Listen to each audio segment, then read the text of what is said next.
Hello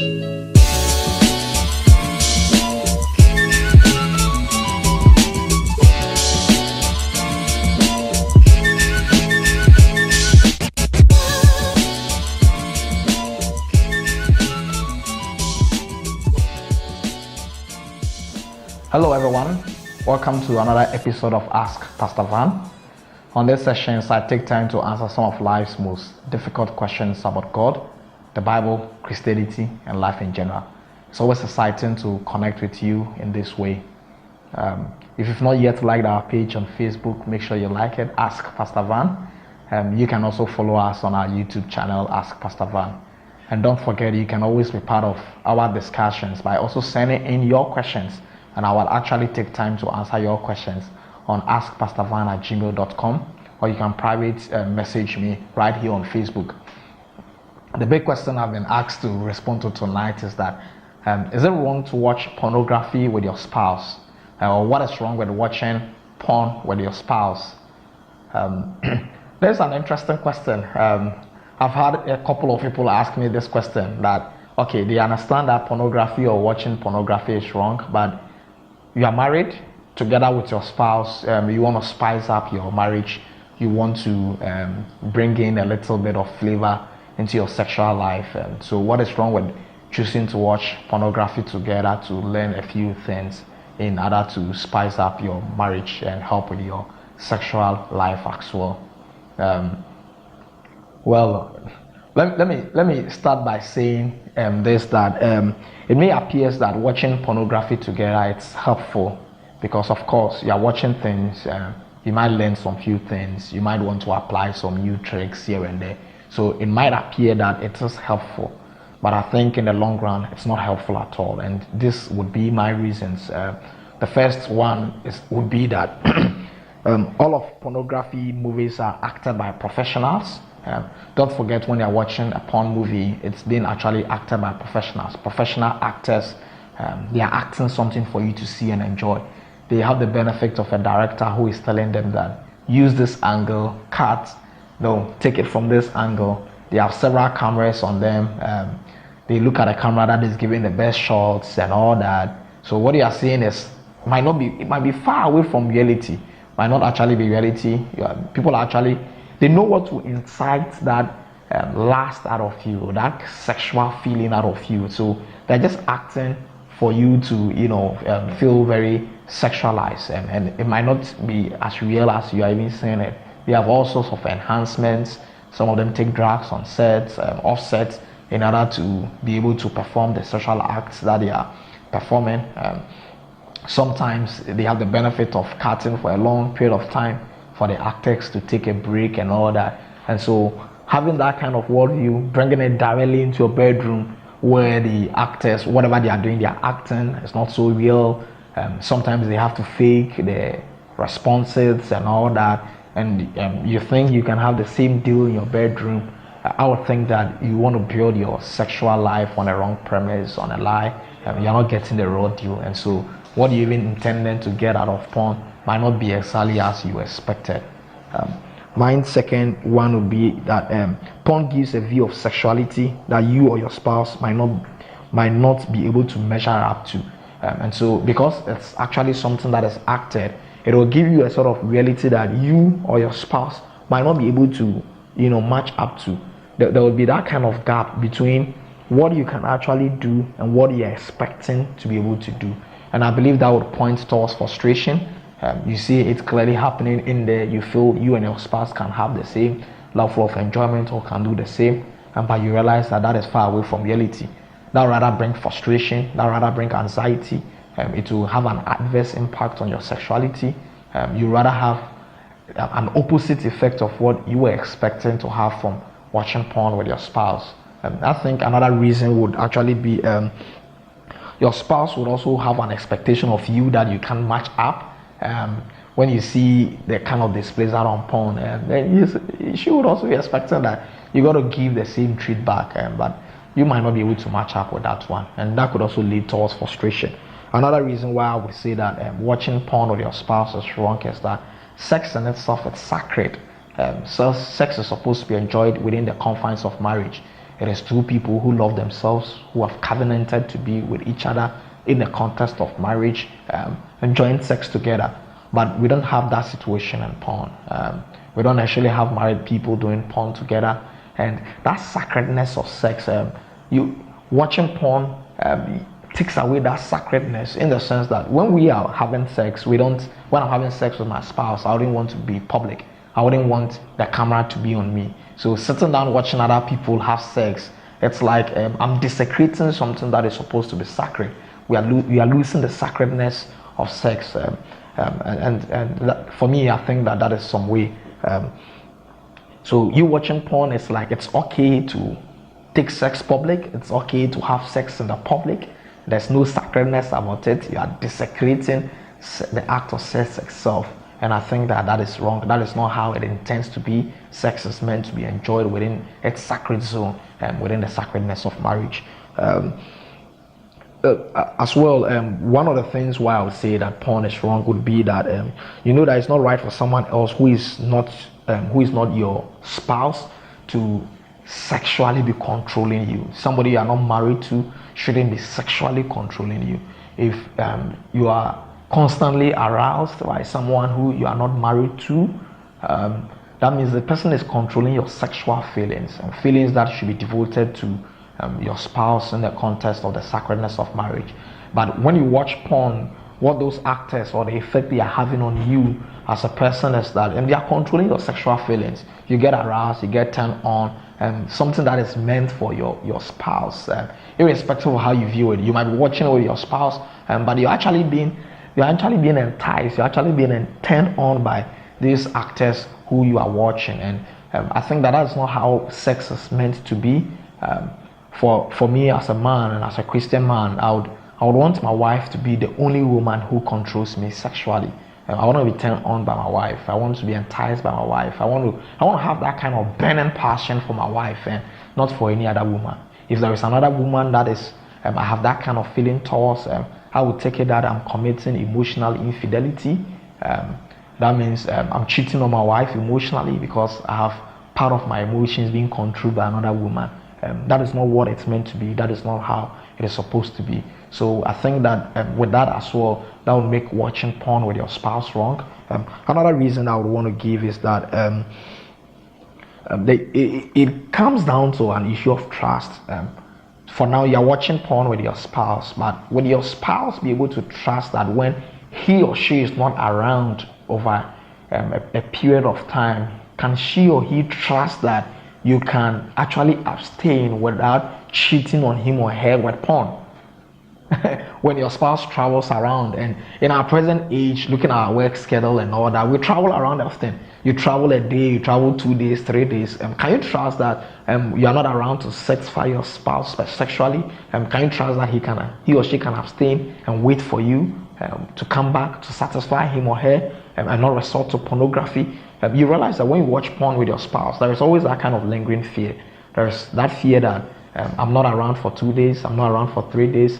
My spouse might be satisfying herself elsewhere. Or even when I go to work and my spouse is left all alone by him or herself, she might be satisfying herself alone with pornography.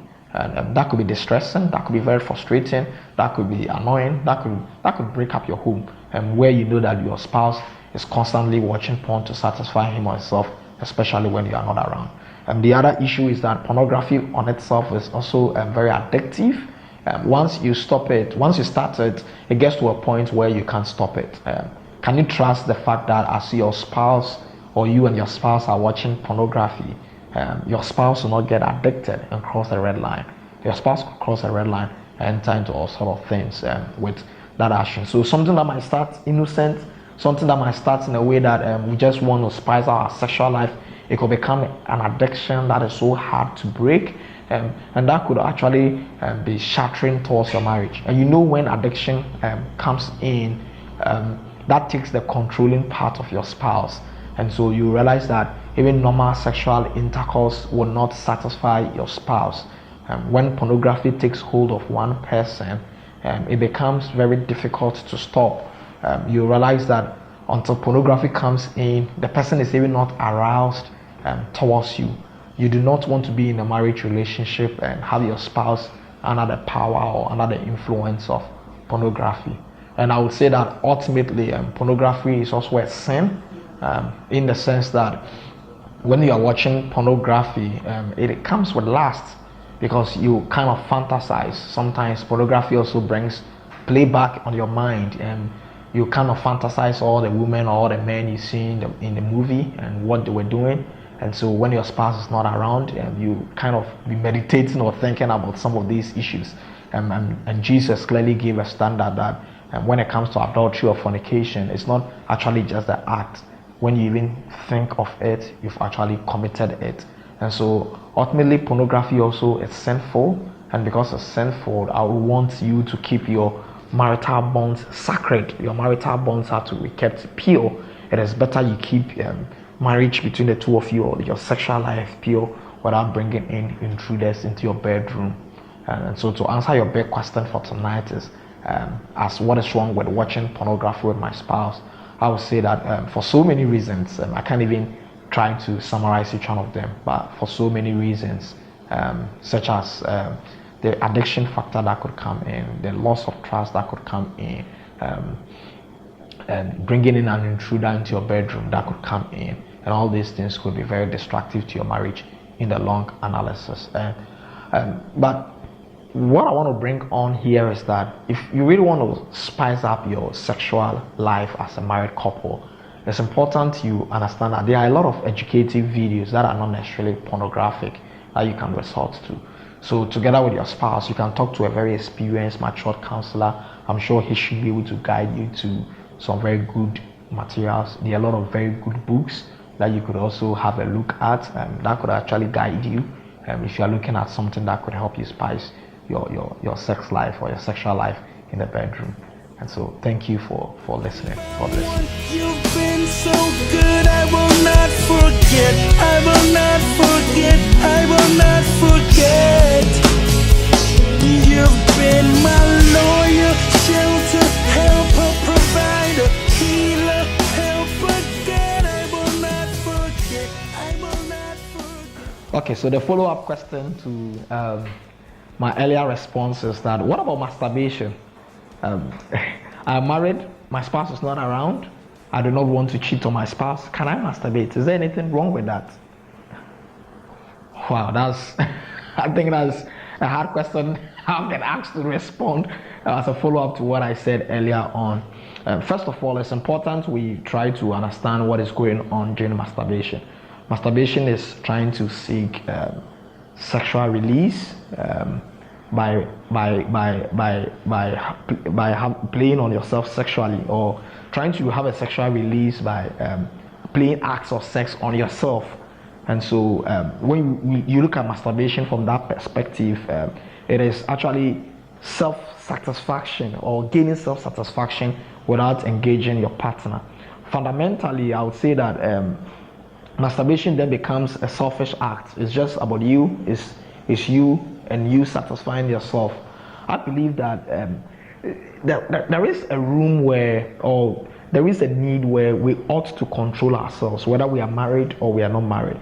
It's important that you master your sexuality. It's important that you are self-control. Marriage does not necessarily take away self-control from you. Marriage even means you got to control yourself more. The fact that I'm married does not mean that I can do things on my own that are necessarily wrong. And so to answer your question, whether masturbation is wrong for somebody who is married, I would say that sexual self-control is very important, whether you're married or not.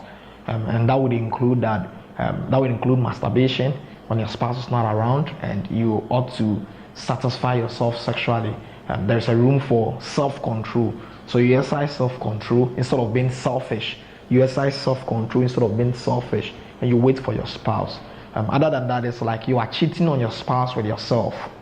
That's basically how I would see masturbation in this context. Cheating on your spouse with yourself.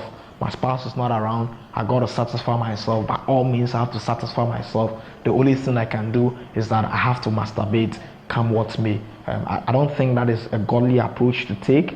I think it's important you exercise self-control in the name of love. If you love your wife, you'll be willing to wait for her, wherever she's gone through, whatever the circumstances. And then, and it's part of living for God as well. I believe that as a Christian, one of the ways of presenting yourself as a living sacrifice would be to make some of these hard sacrifices where your spouse is unavailable, your spouse might be sick and all that. And it's difficult, it's a difficult spot to be, but you exercise self-control in love. You exercise you exercise self-control in love. You want to wait at the most appropriate time with your spouse. You don't want to cheat on your spouse, and so you stay off masturbation as well, keeping yourself preserved for your spouse, and it's part of being faithful as well. And so to answer this question, whether masturbation in the context of marriage is right or wrong, I would say that it comes down to self-control. You got to control yourself, whether you are married or not. And if it is a sexual release you are wanting, you control yourself at appropriate time. You have sex with your wife. If the circumstances do not permit it, it's part of our call to faithfulness. When we were on the altar and we're saying that I will be with you, come what may, for better, for life, for better, for worse. One of the commitments we're making is that I'm going to stay faithful to you to the end, no matter the circumstances. And sometimes that would mean that you got to control your sexual urges. Thank you. God bless you. I did wonder why you love me so. I take this time to do this. Count my blessings, name them one by one. You've been so good, I will not forget. I will not forget. I will not forget.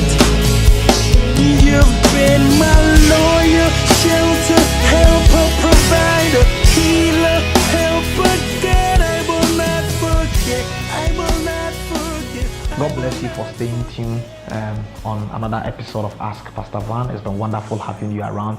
I know there are so many questions out there.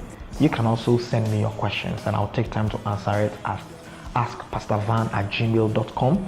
Make sure you like our page on Facebook, Ask Pastor Van, or follow our YouTube channel, Ask Pastor Van. Share it with your friends, encourage your friends and family members to like it, and partner with me in this way as I reach out to many people. God richly bless you and have a very fruitful week.